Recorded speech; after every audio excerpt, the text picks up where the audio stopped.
Can't see. Oh, shit. Shalom, with all the glory and praises to Yahweh, Bahasham, Yahweh Shai, Bahasham, Bakar Kordash. The Lord's apostles, elders, great millstone.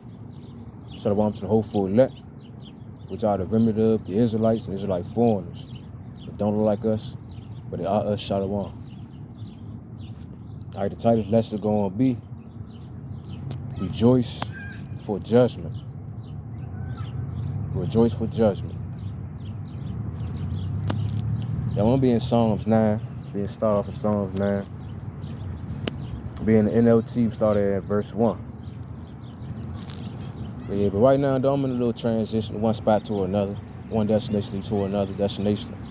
I had to take a little quick sit, though. I ain't been outside in a while doing lessons. Get some of this fresh air. Feel good out here. I hear the birds.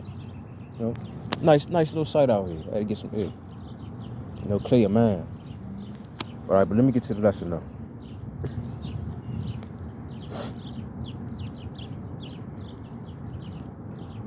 It's a little windy out here. Ain't that much, though. Slocky if you can't hear me. I'll make sure I speak loud enough so y'all can hear me. All right, Psalms 9, verse 1 in the NLT. I will praise you, Lord, with all my heart, and I will tell all of the marvelous things you have done. All right, this King David speaking, just for the ones that don't know. I will be filled with joy because of you. I will sing praises to your name, oh, Most High. All right, so right now, you talk about how you're going to sing to the praises, how you're going to sing to the Lord. All right, give thanks to him. All right, and his name is Yahweh, Bahasham, Yahweh Shai. All right, Yahweh in the name of Yahweh Shai. Yahweh is the father name. Yahweh Shai is the son name. Salaki, too. I keep looking at it. A bunch of people just coming outside now all of a sudden with their dogs and shit, but Salaki. All right, verse 3. My enemies retreated. They staggered and died when you appeared. For you have judged in my favor. From your throne you have judged with fairness. All right, so that's King David letting it be known that the Lord judged with fairness. And he judged through him too at the end of the day. So spiritually, if we basically the descendants of King David and like-minded brethren of him, ain't he going to judge in our favor too and be faithful towards us? He was fair to all the other nations out here, made sure we was in captivity to their ass for us going off, And that's fair at the end of the day, Everybody had a chance to rule. So you got to respect that.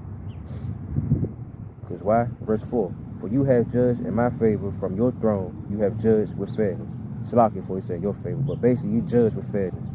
That's basically what I was saying. All right, verse 5. You have rebuked the nations and destroyed the wicked. You have erased their names forever. Their enemies is finished in endless ruins. The cities you uprooted are now forgotten. And to be honest with you, a lot of us did forget about these ruins and these cities that the Lord destroyed for our sake, just because of for people treating us wrong, doing us wrong. Yeah, that's why we in the scriptures now, so we can remember. And just like Babylon, it says it's going to be forgotten. We're going to have to tell stories about this, y'all. Verse 7. But the Lord reigned forever, executing judgment from his throne. He will judge the world with justice and rule the nation with fairness. Always. Salaki. Caught up read something. Verse 6. The enemies is Salaki. I keep doing that. Verse 9. Salaki, y'all. I keep saying certain things keep happening, messages and stuff. All right. Salaki. We'll read your verse 8 again. He will judge the world with justice and rule the nation with fairness. Verse 9. The Lord is a shelter for the oppressed, a refuge in times of trouble. Those who know your name trust in you. For you, O Lord, do not abandon those who search for you. So this King David, asks him to make sure don't leave us behind. The ones that's abandoned, don't Salaki. Basically saying don't abandon us, because we're gonna need them. Basically, especially these times right now.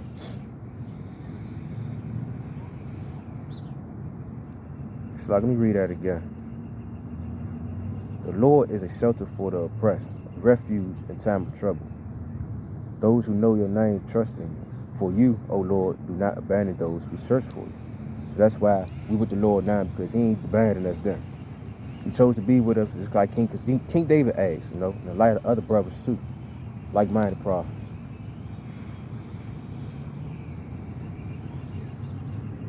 And that's why we have his name too right now, because we need his name just so we can have faith and be able to trust in him and be able to search for who he is. Because how you going to search for somebody you don't know who their name is? All right?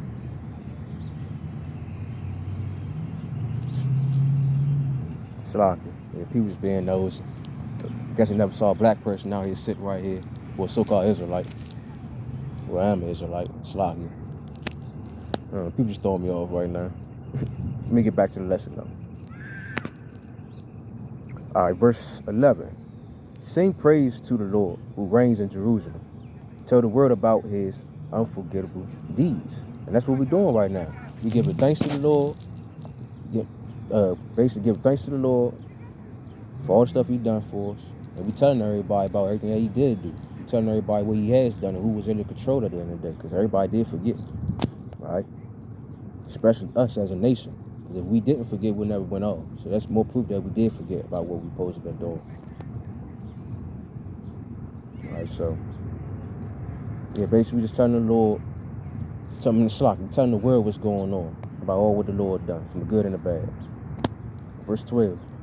For he who avenges murder cares for the helpless. He does not ignore the cries of those who suffer. And we've been suffering, and we helpless as hell. Because if we wasn't helpless, he wouldn't be at the bottom right now. You see how all the other nations on top, and they say that so-called black man in reality is the Israelite man. We are better than everybody. We are on top. So if we didn't need nobody, we damn sure would be at where we need to be. All right. That's more proof that we are helpless. We need help from the Lord. And basically, in other words, like how you say we are worms, because worms are helpless. Matter of fact, let me get that. I believe it's in Isaiah.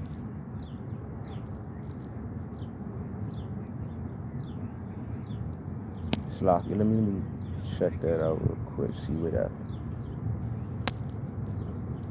Yep, right here. Isaiah 41:14.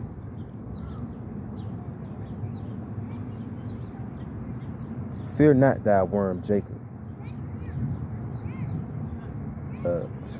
Fear not thy worm, Jacob, and I ye men, and ye men of Israel. I will help thee, said the Lord, and thy Redeemer, the Holy One of Israel. I'm reading NLT also. Though you are a lowly worm, O Jacob, don't be afraid, people of Israel, for I will help you. I, the Lord, your Redeemer. I, the Holy One of Israel. All right, so he let it be known. We worms. Don't worry about it. He's going to help us because we're helpless right now. That's why the Lord said, man, stick with me. I got you. Get the songs, man. Get back to it. Fuck all these damn people. Now I'm going to read Psalms 9, verse 12 in NLT again. For he who avenges murder cares for the helpless. He does not ignore the cries of those who suffer. He did not ignore us. That's why we have this truth right now. All right? We are helpless. Verse 13. Lord, have mercy on me. See how my enemies tormented me. Snatch me back from the jaws of death. Save me so I can praise you publicly at Jerusalem gates, so I can rejoice that you have rescued me. All right? So same how the Lord rescued David back then, he's going to look out for us now. As long as we're doing what we're supposed to do to our best ability and having faith in his son, Yahweh Shai. All right? Slocky, y'all, the helicopter making all the noise. Give me a minute. Oh, it is loud as shit.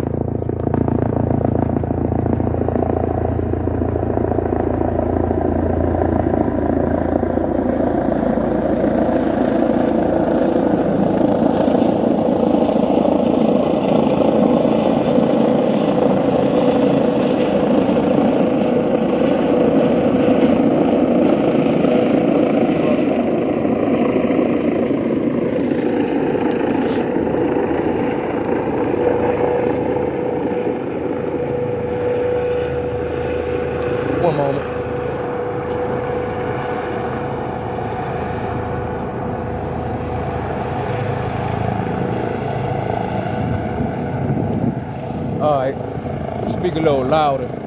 Just know this motherfucker landing right now. Alright, verse 15. The nations have fallen into the pit. They dug for others.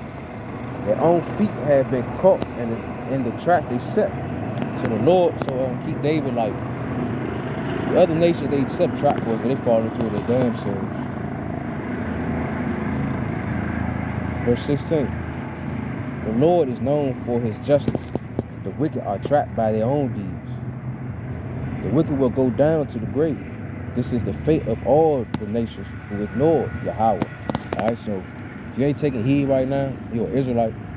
You already know the other nations, they can't take heed because the Lord didn't choose them. He chose the Israelites. So if you have a chance to listen to the Lord, you better do what you can to your best ability to do it now, because just like he said, the fate of all the nations who ignore Yahweh Bashim Yahushua, you're going to the grave. Now you're going to die. Alright? Verse 18. But the needy will not be ignored forever. The hopes of the poor will not always be crushed. As the Lord said, man, we're going to go through this temporarily. So we just got to suffer patience. Alright, deal with this little bullshit we got to go through because we're going to get our glory. Alright, because we got to remember at the end of the day, we fucked up. Alright? That's why you have to judge our ass at the end of the day. Just let it be known, don't fuck with him. Now, if I'm about to get Baruch 4 real quick. Somebody get that in King James. Baruch 4. Give me a minute. It's loading up right now. That temperature dropped quick too. That sun left. Alright. Baruch 4. 20. Let me just start at 24. Like as now the neighbors of Zion have seen your captivity, so shall they see shortly your salvation from our power, which shall come upon you with great glory and brightness of the everlasting. Verse 25. My children, suffer patiently the wrath that is come upon you from Yahweh Bashim Yahushua, for thy enemies have persecuted thee, but surely thou shalt see his destruction, tread upon his neck. So right now, we just patiently waiting for the salvation from the Lord, do what we can to our best ability, because he said he's not going to ignore us, and he's going to crush their ass. We just got to be patient.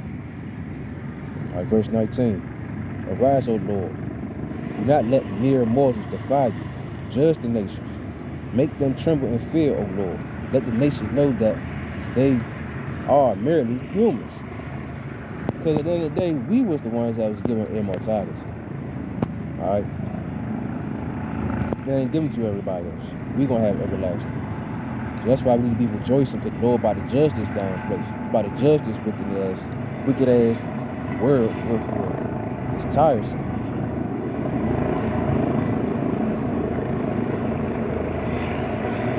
Yeah, that basically was the point.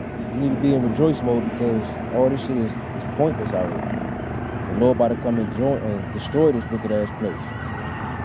That's all you're gonna hear, a bunch of sirens, helicopters, gunshots, everything. That's all you're gonna hear out here. Why? Because it's Lord's judgment at the end of the day. That's judgment for real right there, right now. Whoever the fuck that is, I don't know, but it is what it is. Matter of fact, I'm about to go to 1 Chronicles 16. I'm gonna close out. Chronicles 16. I believe we start at 30. 30.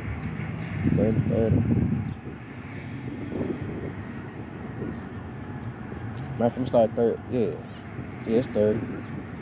1 Chronicles 16, verse 30. I'm gonna close out in 33. Fear before him all the earth. The world also shall be stable, that it be not moved. Like he said, all the nations gonna fear. All the nations gonna know. Let the heavens be glad, and let the earth rejoice. And let men say among the nations, the Lord reign. Let the seas roar, and the fullness thereof. Let the fields rejoice, and all that is therein. It's basically letting you know that everybody rejoice. From the people all the way down to the plants, the animals, everything. Everything has life, whether we know it or not, or can perceive it or not. Let the trees, slop, read 32. Let the seas and everything in it shout his praise. Let the fields and their crops burst out with joy. It's like I'm reading the NLT part. Let the trees of the forest rustle with praise, for the Lord is coming to judge the earth. That was the whole point. Rejoice because the Lord is coming to judge the earth. It's like he did King David back there. And he made a promise towards him that he's going to look out for us. He's going to hear our cries. He's going to come down here and judge these motherfuckers. So we need to rejoice right now, because the Lord is coming to destroy this place. He's coming to sow judgment upon the earth. Salaki, for me, getting a little distracted and all of that. Hopefully I'm still edifying, Because it's crazy how now somebody close out. All these people that was out here gone. But, that's just spirits, and, this is Satan, doing this thing, trying to keep me off track. But hopefully that was edifying, straight to the point, just right now we need to be rejoicing because the Lord about to send judgment in the earth. He about to send judgment out here. And that's why everybody out there on luncheon. That's why we're getting this pressure applied on our ass too. So hopefully that was edifying, straight to the point. I want to give all the glory and praises to Yahweh Bahashem, Yahweh Shai Bahashem Rakah Kodash. Double honors apostles, elders, great millstone. Shalom to the hopeful elect, which are the remnant of the Israelites, Israelite foreigners. They don't look like us, but they are us. Shalom. Another thing too, man, just a reminder. I know I said it, there's no point in the lesson, but rejoice because the Lord is coming to judge this place. Just for example, how all these people that just came up and how that damn helicopter just came through making all that noise trying to distract from everybody learning and getting edified and stuff. But hey, their ass is gone now, and the Lord's still gonna do what he needs to do. So just take heed to what's going on around you. Things gonna get a little crazy, sloppy. Got a lot on my mind right now. But that's it. Shalom.